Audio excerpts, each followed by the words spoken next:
El presidente Gustavo Petro anunció que el lunes 9 va a presentar un decreto para convocar una consulta popular, con el objeto de someter a votación una serie de preguntas enfocadas en revivir su reforma laboral, que hoy no está estancada en el Congreso, sino que está entrando a su último debate en el Senado esta misma semana.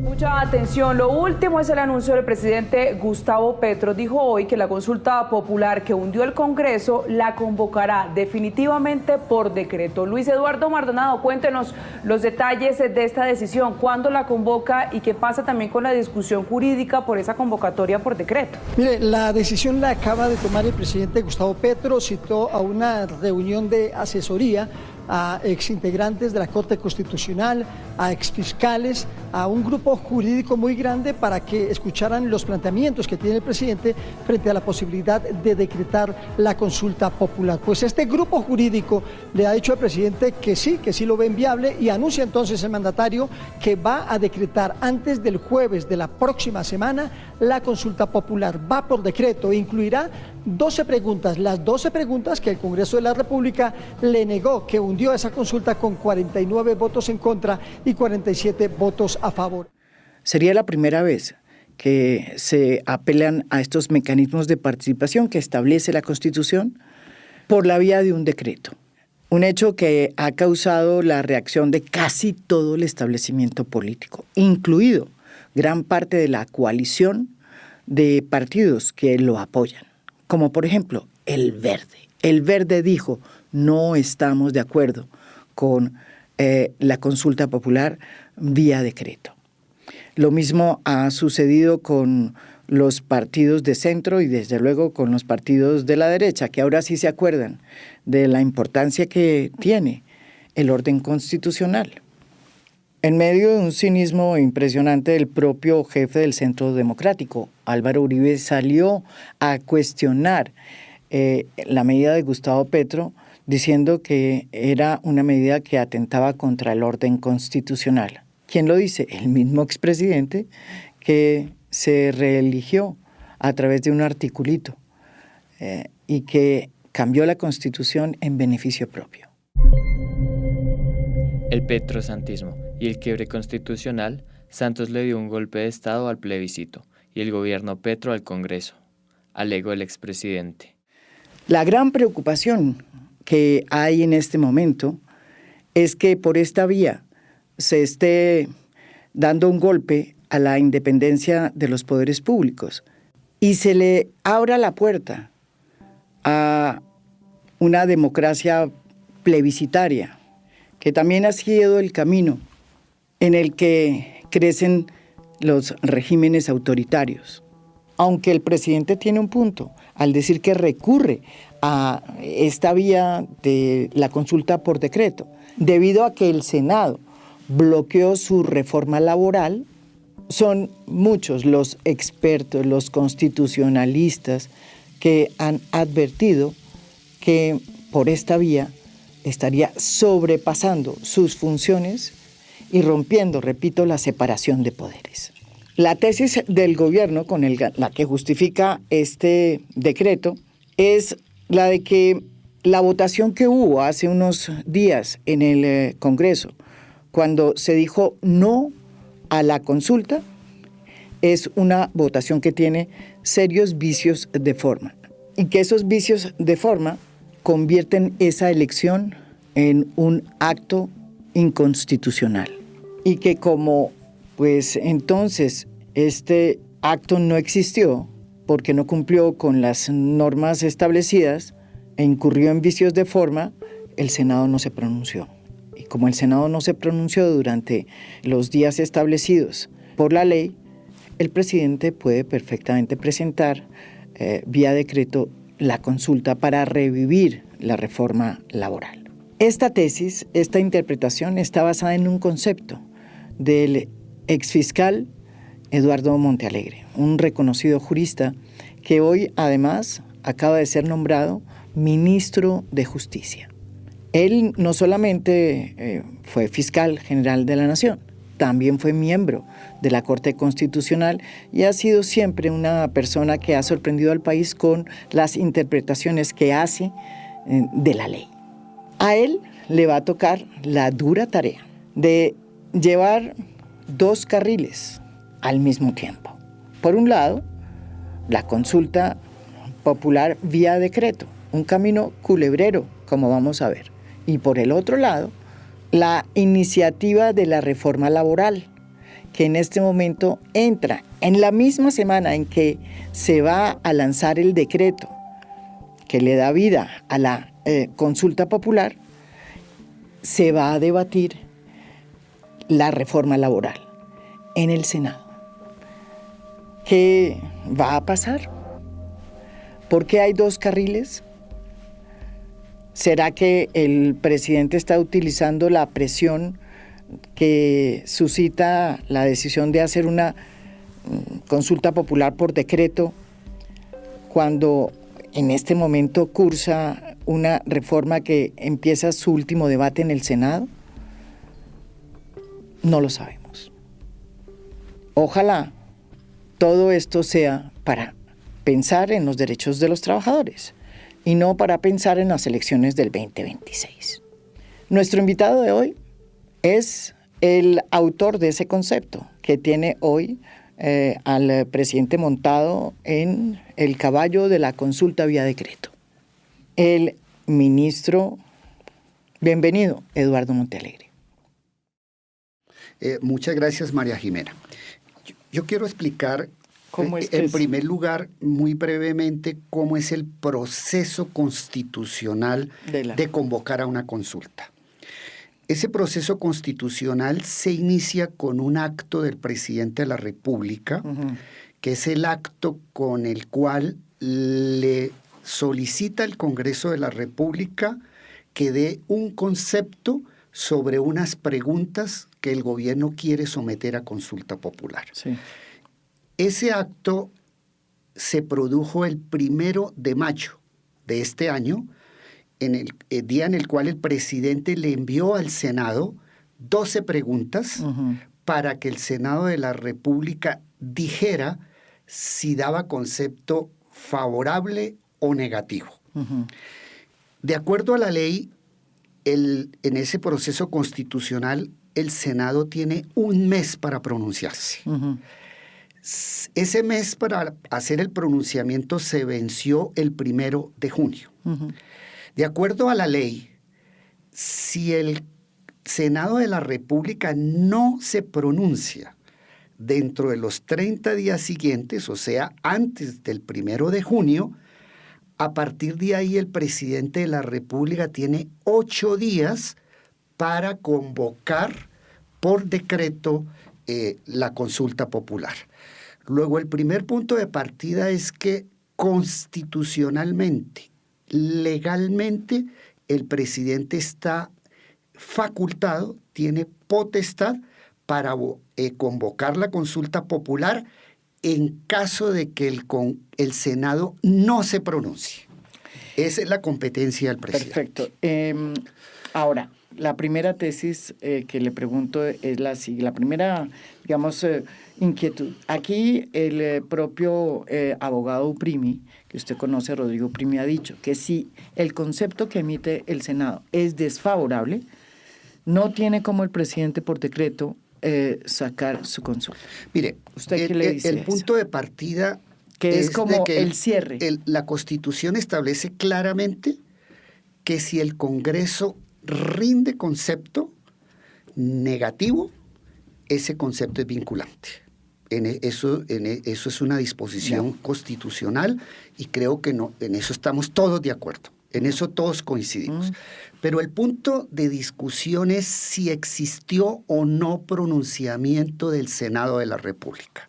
Ahí donde está el matiz y la diferencia de posiciones. Entonces, ese es el tema. Entonces, unos dicen, como el señor, como lo dice el doctor Uprimi, es que el hecho de que se hubiese votado en el Senado no a la consulta, luego de que se revivió la reforma laboral, ¿no es verdad? Es una decisión, digamos, material de decir no a la consulta. Usted lo que dice es que, a pesar de que eso pasó, ahí hubo vicios de forma y que como se registraron vicios de forma, eso invalidaría esa decisión del Senado, en este caso. Exactamente, esa es la discusión. Entonces, ¿cuáles son los argumentos que en su momento yo expuse, que lo hice a través de medios de comunicación? ¿Cuál es el argumento central? El argumento central es que el presidente puede convocar a la consulta porque jurídicamente, yo hablo jurídicamente, la votación del Congreso no tiene validez y no produce ningún efecto. Jurídicamente ese acto del Congreso, esa votación es inexistente. Aquí quiero aclarar que es clarísimo que hubo un acto material de votación, porque hubo una votación, que es el concepto desfavorable, un escrutinio, una votación que materialmente unos votos mayoritarios dijeron no a la consulta.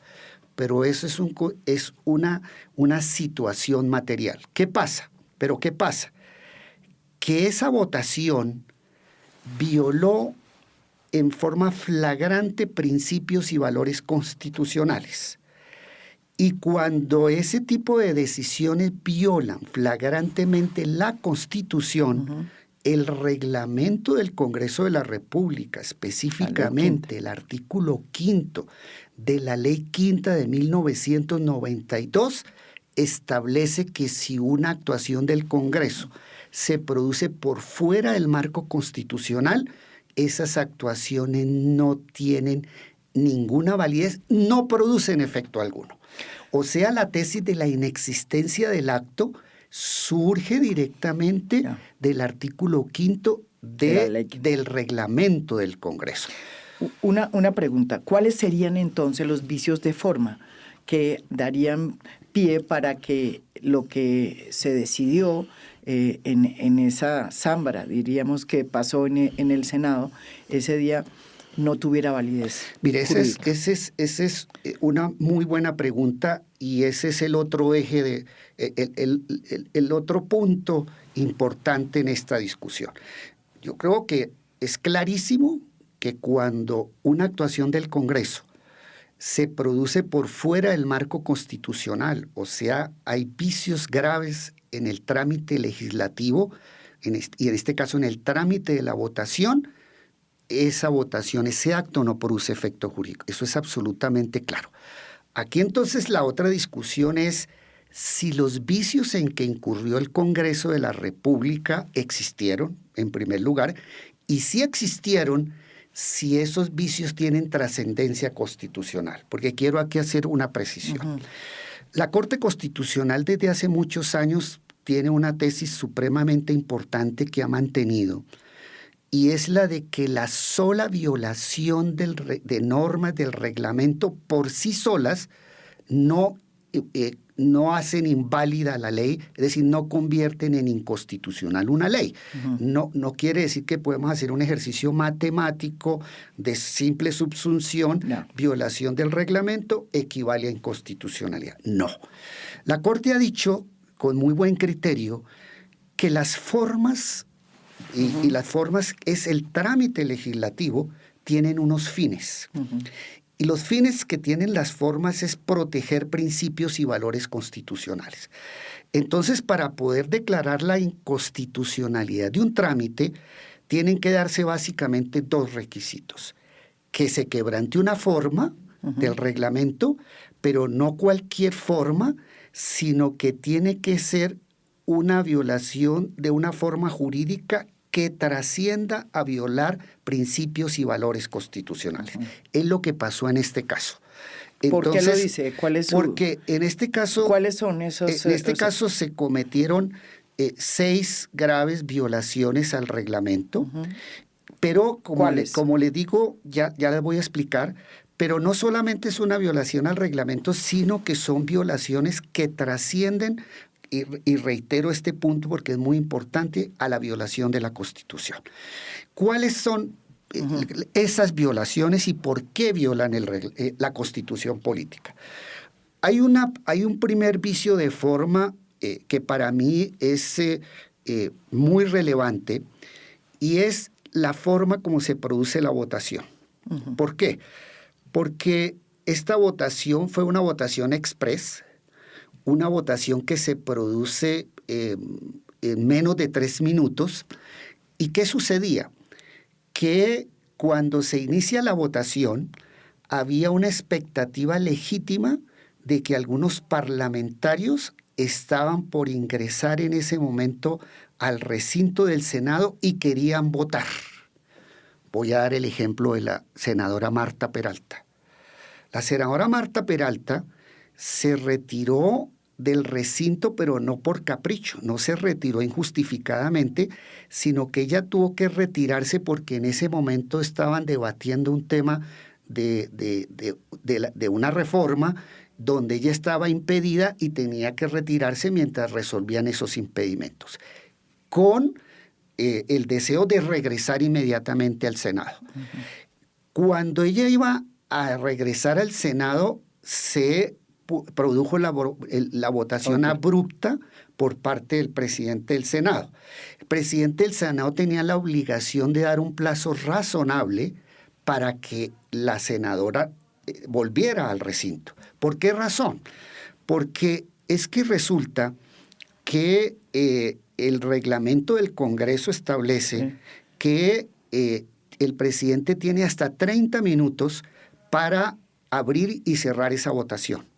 O sea, la misma ley, el mismo reglamento del Congreso habla de que tiene que haber un manejo de razonabilidad en el comienzo y el cierre.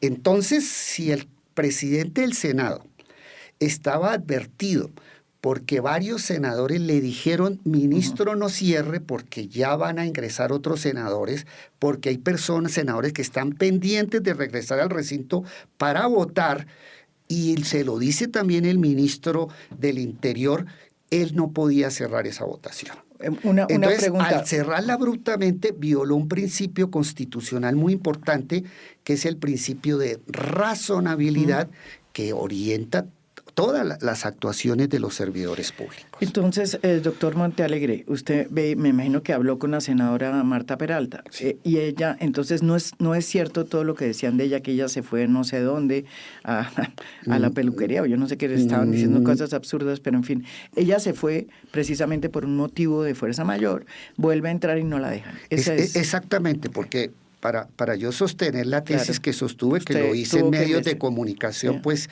yo estoy siguiendo los buenos hábitos de los periodistas de confirmar en las fuentes, y antes de yo dar mi opinión, yo hablé con la senadora Marta Peralta y ella me explicó, yo me retiré justificadamente del recinto porque yo no podía intervenir en un impedimento que se iba a decidir que me concernía, y estaba lista para regresar nuevamente al Congreso, y estaba en el recinto del Congreso, en el despacho de ella, pero la votación fue tan abrupta que yo no pude llegar. Y entonces, si existía esa expectativa legítima para ella, pues no permitirle que ingresara, pues viola varios principios constitucionales, no es una simple violación del reglamento. Segundo punto, el otro tema que me parece a mí que es muy relevante es el de que un senador, no recuerdo de qué partido político, de Cambio Radical, votó por el sí a la consulta. Y cuando estaba cerrada la votación, cambió el voto y dijo, no, yo voté por el no. ¿Pero usted habló con él?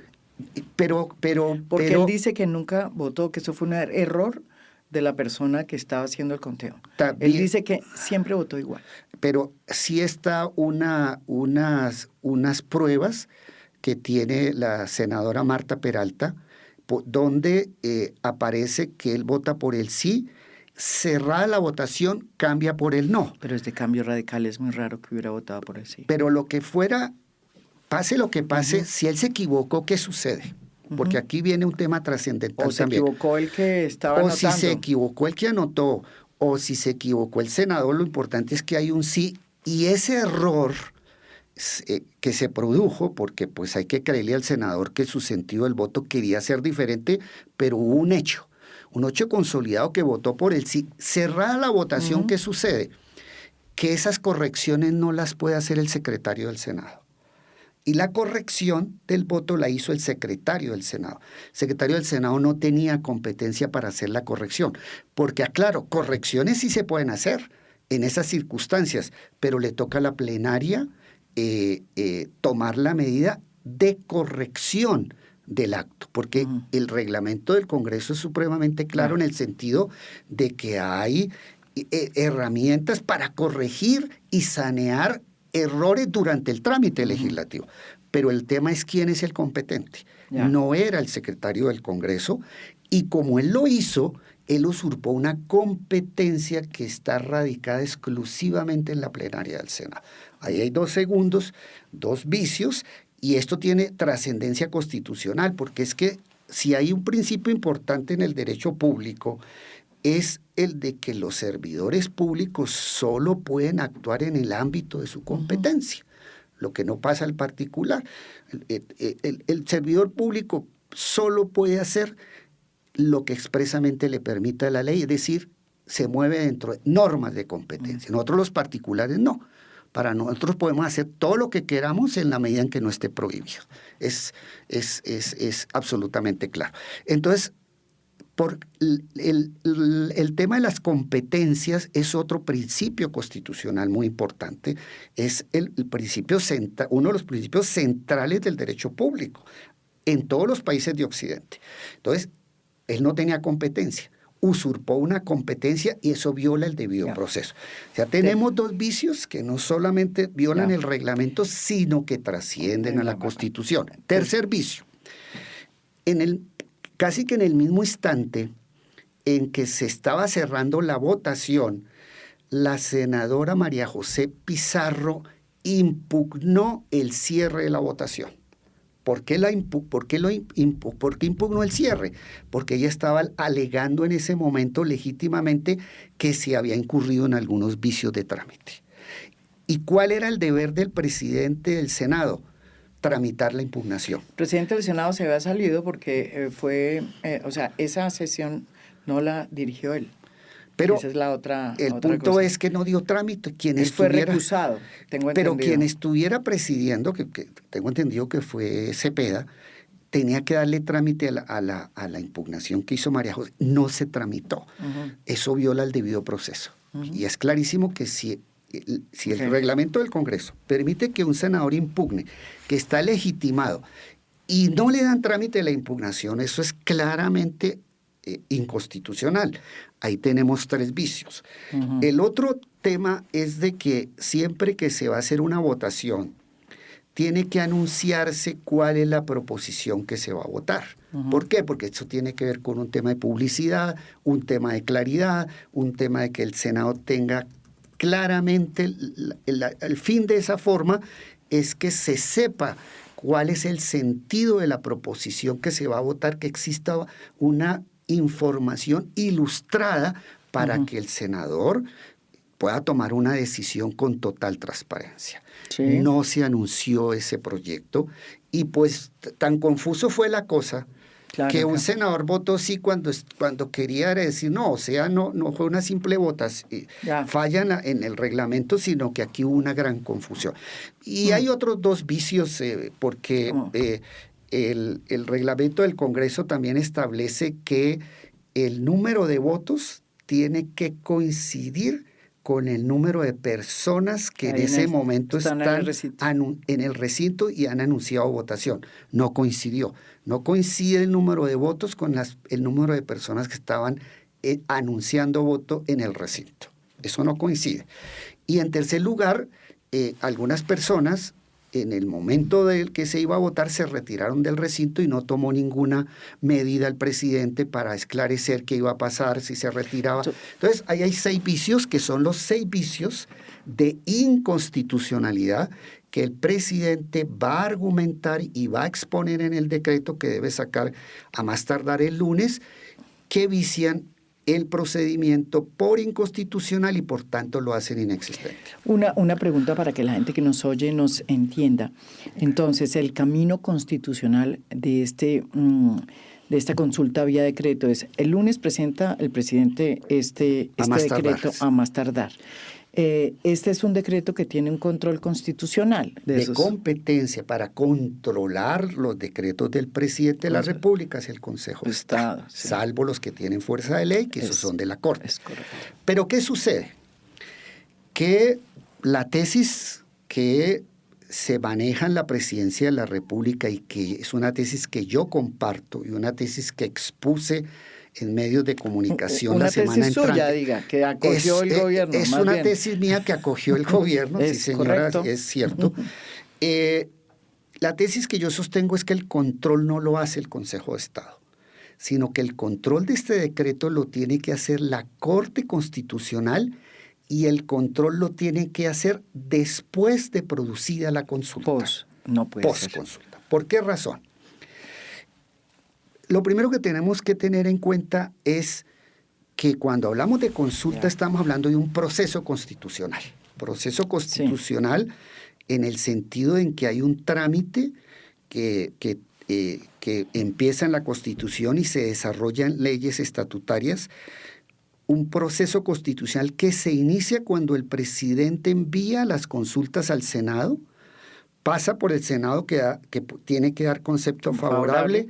Después de eso el presidente pide por decreto la convocatoria y termina en el momento en que hay una votación popular y la registraduría certifica el número de votos y se establece si cumplieron o no con el umbral que exige la Constitución, que es un umbral que es altísimo porque hay que obtener más de 13 millones de votos. Ese es el proceso. En ese momento es que se puede hacer control del proceso. ¿Por qué razón? Porque eso lo dice expresamente la Constitución, de que el control de las consultas populares es posterior. ¿Qué ha pasado? Que en el pasado, estoy hablando hace años, existieron 2 intentos de proyectos de leyes estatutarias que establecían que el control era previo y automático de la Corte Constitucional. ¿Y qué hizo la Corte? En temas de participación. En temas de participación, específicamente en temas de consulta. Porque en el referendo es clarísimo que es previo. Es previo. Pero en consulta, fue lo que se hizo con Uribe. Con Uribe, sí. Pero en el tema de la consulta, la Corte dijo no y declaró la inconstitucionalidad del proyecto que consagraba un control previo y dijo, no señor, el control es posterior. Entonces, eso es claro constitucionalmente. Ahí no puede haber ningún debate. No hay control previo. Según lo explicado aquí en A Fondo por el doctor Eduardo Montealegre, quien es hoy el nuevo ministro de Justicia, desde el mismo día que se emita el decreto, es decir, desde este lunes, ese decreto debe tener ya la fecha posible de la consulta, que no puede ser superior a 3 meses. O sea, que el presidente tiene desde el 9 de junio, o sea, que estamos hablando de que la consulta tendría que realizarse antes del 8 de septiembre. Y lo más probable, de acuerdo con los datos que nos da aquí el hoy ministro de Justicia, es que se haga algún día del mes de agosto. Pero vamos entonces al otro carril, porque como decíamos, aquí hay 2 carriles.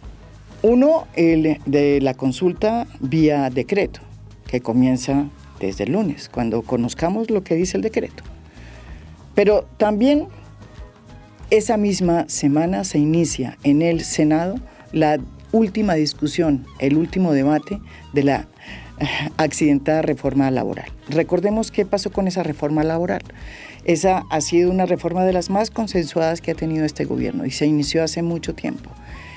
La ministra anterior de Trabajo, Gloria Inés Ramírez, hizo un trabajo muy importante porque concertó con casi todos los sectores políticos y logró sacar una reforma consensuada con el pacto de la Cámara de Representantes. Hace unas semanas esa reforma entró a la Comisión Séptima del Senado para sus debates en lo que se conoce como la Cámara Alta. ¿Y qué pasó?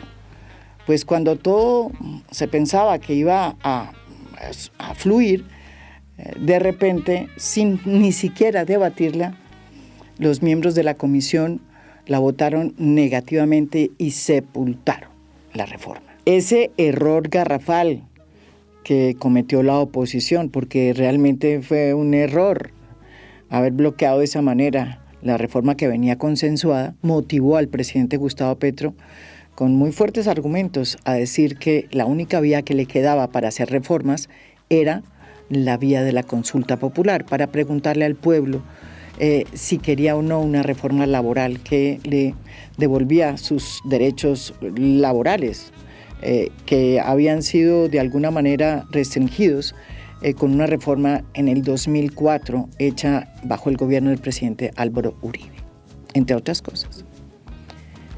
Lo que pasó después es parte de una trama que todavía no termina, porque desde luego las fuerzas opositoras se dieron cuenta del error que habían cometido, porque si iban por el camino de la consulta, a ellos les iba a tocar estar en contra de los derechos de los trabajadores. Y decidieron enmendar su error, si es que es posible eso en política. Y el mismo día en que decidieron votar no a la consulta, revivieron la reforma laboral. Es decir, le dieron trámite a un proceso que existe en la Ley Quinta y que sacó del entierro en que estaba la reforma y le dio un segundo aire.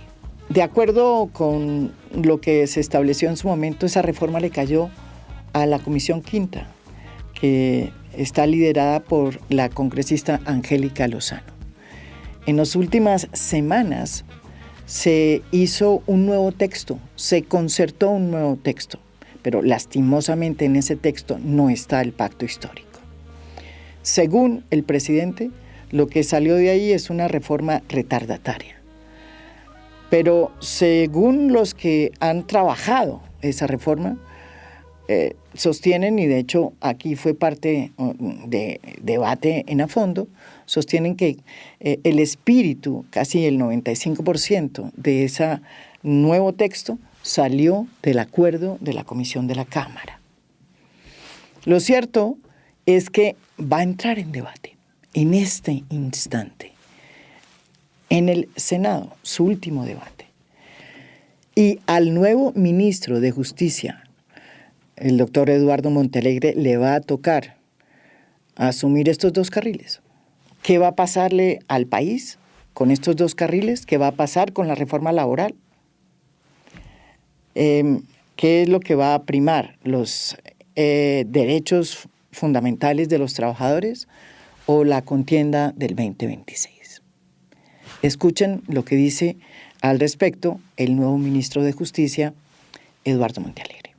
Mire, María Jimena, planteas un tema supremamente importante. Tema supremamente importante porque al presidente de la República se le vence el plazo para convocar por decreto la consulta el día 9 de junio, porque el presidente tiene 8 días. Creo que es el lunes próximo, se vence ese plazo. O sea, el presidente en este momento no puede esperar qué va a decidir el Congreso frente a la reforma laboral. En este momento, hablo en este momento. Y no puede hacerlo porque es que él tiene un plazo para convocar. Si no tuviera ese plazo, pues podía esperar, pero es que tiene un plazo perentorio que dentro de los 8 días siguientes al término que tenía el Congreso para pronunciarse, el primero, debe convocar. El término se venció para el Senado el 1 de junio, luego el término para el presidente se vence el 9 de junio. O sea, el presidente tiene un plazo perentorio una competencia que si expide el decreto con posterioridad ya sería extemporáneo. Luego, en este momento, el presidente no puede esperar una decisión del Congreso. Primer punto de aclaración. Segundo punto,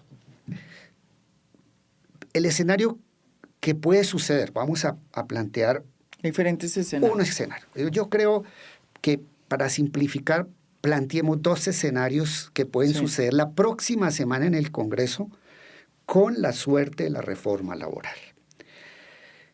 Si el Congreso de la República, en un acto de grandeza, de compromiso con el cambio, con acabar la inequidad que existe en muchos temas en el régimen laboral colombiano, y se hace un tema de justicia social, de cumplir la cláusula del Estado social y democrático de derecho que caracteriza nuestra Constitución e incorpora los elementos centrales de las preguntas que está haciendo el presidente de la República en la consulta, pues ese es un escenario supremamente favorable para dar otra salida a este tema. ¿Por qué razón? Porque si el Congreso llega a incorporar todas las preguntas, o al menos la esencia de lo que es la consulta, y se orienta fundamentalmente por las propuestas que salieron de la Cámara, que son muy progresistas, que reflejan mucho la política social por la cual votaron los colombianos, que está en el Plan Nacional de Desarrollo, pues ya tendría que sentarse el presidente a ponderar si vale la pena o no mantener la consulta. O sea, si el tablero es, incorporan en la reforma legislativa la próxima semana las consultas, dan desarrollo. Sí, eso lo tengo claro. Entonces, ahí el presidente tiene que sentarse a evaluar. Pero mire lo que pero está si no lo hace... Pero mire lo que está pasando, es que desde ya lo que hay es como una falta de sincronía, porque ni siquiera se sabe si el gobierno, que ha insistido que lo que busca es que saquen la reforma que se pactó en la Cámara, ¿sí? Pues eso no coincide tampoco con lo que está diciendo en las preguntas. O sea, lo que se pactó en la Cámara, por ejemplo, en materia de trabajo laboral, de horas de trabajo laboral, dice que en la Cámara, dice que la fecha, o sea, no la fecha, la hora es 7 p.m., de 6 a 7 p.m. Sí. De 6 a 7 p.m. Y mire la pregunta que sacan en las 12 preguntas que van a aparecer supuestamente en el decreto para la consulta popular. Dice, ¿está de acuerdo con que el trabajo dure máximo 8 horas y sea entre 6 a.m. y las 6 p.m.? Pero es que tenemos que mirar acá que en este momento no hay una norma jurídica en el Congreso. Todo en este momento en cuanto a reforma laboral es una zona gris en el Congreso. No sabemos todavía... Pero ni siquiera han leído lo que salió de la reforma de la Cámara, que fue pactada con pacto histórico. Pero mire que esos compromisos y esa aspiración a hacer unos cambios importantes en materia laboral, pues no fueron fructíferos, no han sido fructíferos que el presidente está convocando a una consulta ante la expectativa de que no salga esa reforma, porque hasta ahora estamos hablando de expectativas. Claro. Pero entonces el presidente ya no tiene el compromiso de someterse exclusivamente a lo que aprobó la Cámara. Lo que pasa puede es que ir más allá, puede ser más progresista. Y lo que veo es que está haciendo más avanzado que la reforma de la Cámara. Y eso es legítimo, sí, es legítimo, porque es que los pactos políticos no se cumplieron. Claro, pero es que el Congreso tampoco puede ser notario. No, yo entiendo y yo creo que en ese punto lo ideal es que se logre una concertación de una reforma. ¿Usted cree que eso va a pasar? Porque yo todavía soy optimista. ¿Sí? Porque el presidente ha dicho que lo que salió de la Comisión Cuarta básicamente no sirve, es una basura, que es la reforma más retrógrada, dijo el presidente. Sí. Eso no es cierto. Pero yo creo que si se llega a un consenso. Pues consenso no, porque es difícil en una sociedad democrática llegar a... Pero al menos acuerdos fundamentales, estructurales. Y si en el contenido de la reforma laboral encontramos que realmente hay una reforma progresista que refleja verdaderamente un cambio importante para las condiciones de los trabajadores en Colombia, pues yo creo que el presidente tiene que reflexionar sobre si ya aprobada la reforma con un progresista, con los avances que él impulsa, pues tiene que sentarse a ponderar si mantiene o no la consulta popular. Pero eso va a depender del Congreso. Porque el Congreso para puede solucionar que la gente, esto. claro, porque sí, pero también el presidente. Porque si el presidente se ensaña en que solamente a través de una consulta por decreto va a sacar sus reformas, también es falso. Porque, a ver, digamos la verdad, la consulta no sirve para sacar la reforma laboral. La consulta solo sirve, y aquí podemos aclarar muy bien, para que el constituyente primario, sea el pueblo, diga y se opine sobre unos temas de políticas, ¿no es verdad? Sí.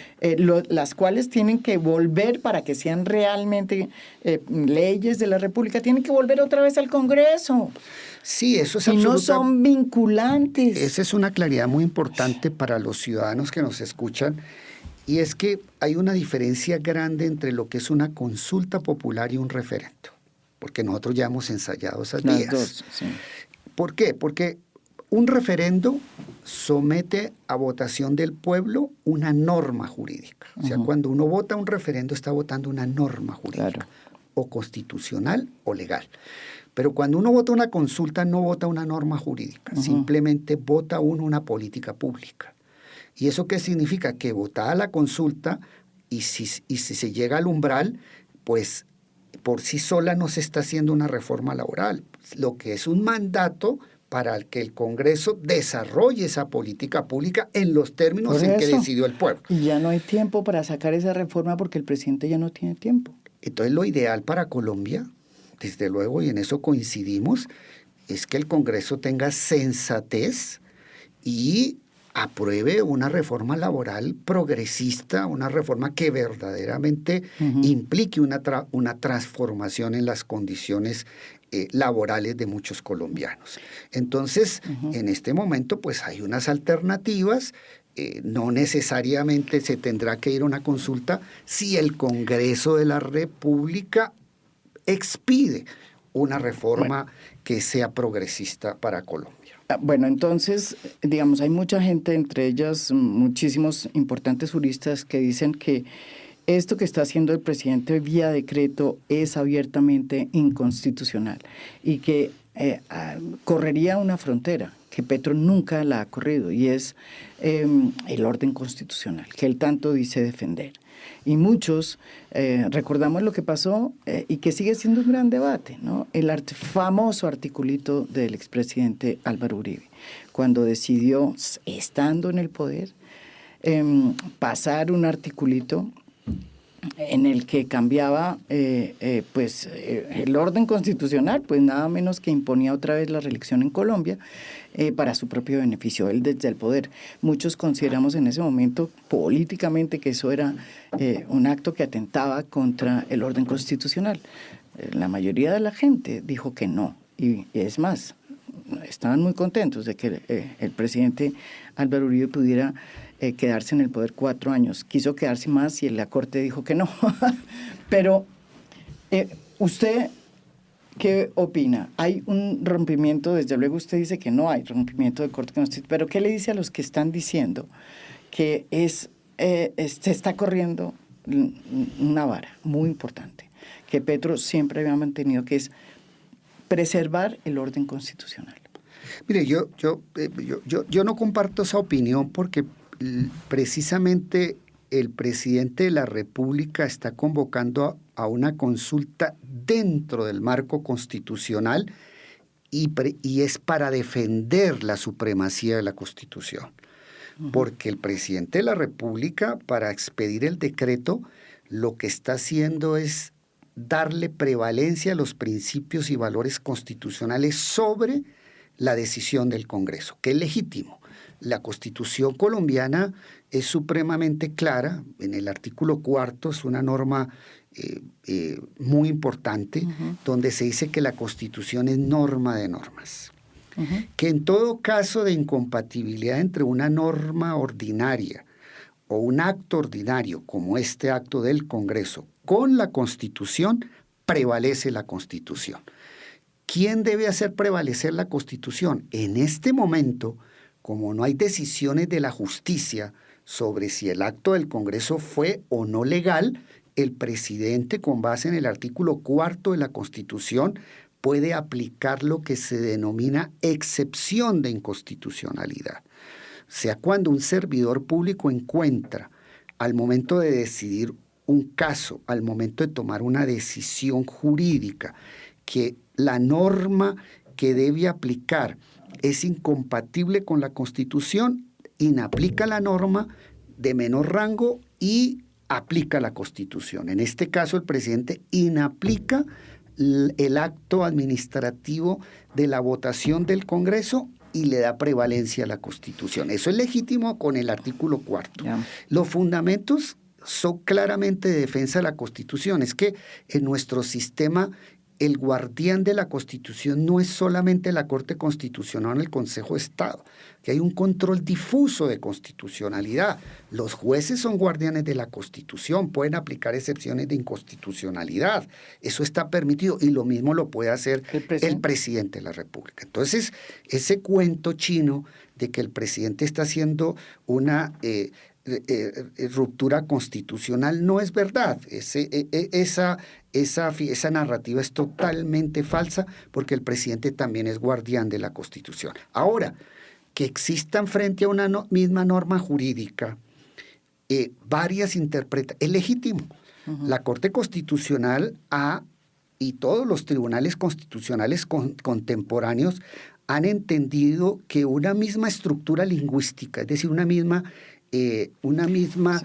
entre comillas, norma puede tener varios contenidos normas, es decir, varias interpretaciones. Claro, no, en eso yo y todas razonables. Pero una cosa muy distinta es que esa interpretación la tenga el presidente, que es el jefe máximo del Estado y que tiene poder sobre otras. Entonces, el susto que hay es que por esta ventana se abra un tema que es muy complicado y es que se empiece a considerar que cualquier acto por parte del legislativo que no sea notariado, en el que él no actúe como notariado, puede ser considerado como un bloqueo a la Constitución y a las órdenes presidenciales.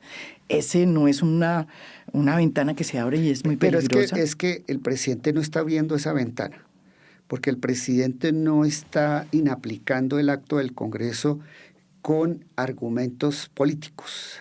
Si no es por la diferencia conceptual entre el Congreso y el Ejecutivo, sino por un vicio de forma que trasciende la Constitución. Y hay algo muy importante. Bueno, la Corte Constitucional ha sido supremamente clara, que la consulta popular es el medio que existe en el constitucionalismo colombiano para dirimir los conflictos entre el gobierno y el Congreso. Eso lo ha dicho la Corte. Y aquí tenemos un conflicto entre el gobierno y el Congreso. Pero ¿y entonces la Corte qué hacemos lo que con ha dicho la reforma? Bueno, la reforma es lo que la gente no entiende es, yo entiendo sus, y además son muy respetados, y yo se los entiendo. Sus argumentos jurídicos son muy poderosos, pero por el otro lado, políticamente nadie entiende que por un lado estemos en esta discusión y por el otro lado haya una reforma que va en camino al Senado y que haya logrado sobrevivir presionado, estoy de acuerdo, por el gobierno, que sí vio que la estaban bloqueando su reforma consensuada que venía de la Cámara. No son dos caminos incompatibles. ¿Por qué? Porque en este momento el presidente no tiene otra alternativa que convocar por una razón. Tiene un término. Sí, el presidente no puede dejar vencer ese término. Y lo tiene que hacer. ¿Qué sucede? Lo tiene que hacer. Pero ¿qué sucede? Si el Congreso reflexiona y expide una reforma progresista. ¿Y qué hacemos con la consulta? Entonces el presidente tiene que sentarse a reflexionar si realmente esa reforma incorpora todos estos principios básicos en lo esencial Y ahí el presidente podría, yo digo podría, tendría que hacer una ponderación política y jurídica, tiene esa facultad de no ir con la consulta y retirarla. Porque el presidente, así como convoca, pues puede derogar el decreto y entender que ya la reforma laboral cumple con los propósitos de la consulta popular. Esa es la noticia para la próxima semana. Y simplemente, ya para terminar, usted ya no era magistrado de la Corte ni constitucional, ni tampoco había sido fiscal. Cuando sucedió la decisión de la Corte que le abrió paso a la reelección en la primera vez, ¿usted cómo habría votado? Mire, yo y lo pregunto si es que no hay algo parecido aquí en términos de rupturas constitucionales. Hay grandes diferencias entre esta situación y el caso de Álvaro Uribe. Yo quiero decir una cosa, cuando la Corte Constitucional tomó la decisión de declarar constitucional el acto legislativo que permitía por una única vez la reelección, en ese momento, habían argumentos razonables para decir que en Colombia sí es posible la reelección por una sola vez, inmediata. Y con las pruebas que existían en ese momento, era una decisión correcta de la Corte. Ahí también hubo un problema de elección, ¿no? De elección de Yidis Medina, hubo unos vicios de forma. Pero cuando la Corte votó, no había salido el escándalo de Yidis Medina. ¿Por qué? Porque si la Corte hubiera conocido esa situación de que se cometieron delitos durante el trámite de la reforma constitucional de la reelección, la decisión tendría que haber sido otra. ¿Por qué? Por la misma razón que usted está diciendo. Claro, hubiera sido, si se hubiera conocido el escándalo de Yidis y de la corrupción y que Uribe obtuvo la primera reelección a través de la comisión de delitos, no me cabe a mí la menor duda que la reelección no hubiera podido pasar. Entonces estamos en situaciones muy distintas. Aquí el presidente tiene una argumentación constitucional para impulsar una reforma, para impulsar una consulta popular. En el caso de Uribe es que Uribe obtuvo la primera reelección a través de la comisión de delitos. Esa sí fue una ruptura constitucional supremamente poderosa y se les olvidó que la reelección de Uribe fue producto de varios delitos. Entonces, ahí clarísimo se hubiera caído la reforma. Pero ya después la Corte, como había fallado, pues ese hecho ya no lo podía valorar porque ya había una decisión que había hecho tránsito a cosa juzgada y ya no podía entrar a valorar nuevamente ese tema de la reelección. ¿Usted diría entonces que aquí no se puede comparar, digamos, esa ruptura que hubo con lo que sucedió? De ninguna manera. Lo que hizo Uribe fue obtener una reelección a través de delitos. Que lo demuestran las condenas, entre otros a Yidis Medina y a muchos más. Está comprobado que fue ilícita y no solamente una violación del reglamento, que cometió a través de delitos.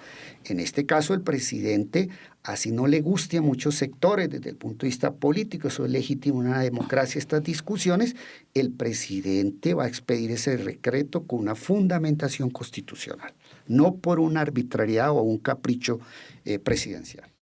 Muchas reflexiones nos deja esta entrevista con el nuevo ministro de Justicia. Pero yo creo que lo importante, ya lo dijo un informe de justicia, para esos expertos resulta fundamental que el gobierno agote las vías institucionales disponibles, incluso cuando hay escenarios de desacuerdo y tensiones entre las diferentes ramas del poder público. Es deseable, dice de Justicia, que el gobierno nacional reconsidere su interpretación sobre su legitimidad para convocar la consulta popular, argumentando la inexistencia de la decisión del Senado, e impulse, óiganme bien, la reforma laboral en el marco institucional vigente, es decir, por el Congreso, como muestra de su compromiso con la democracia y el orden constitucional. mejor dicho, imposible.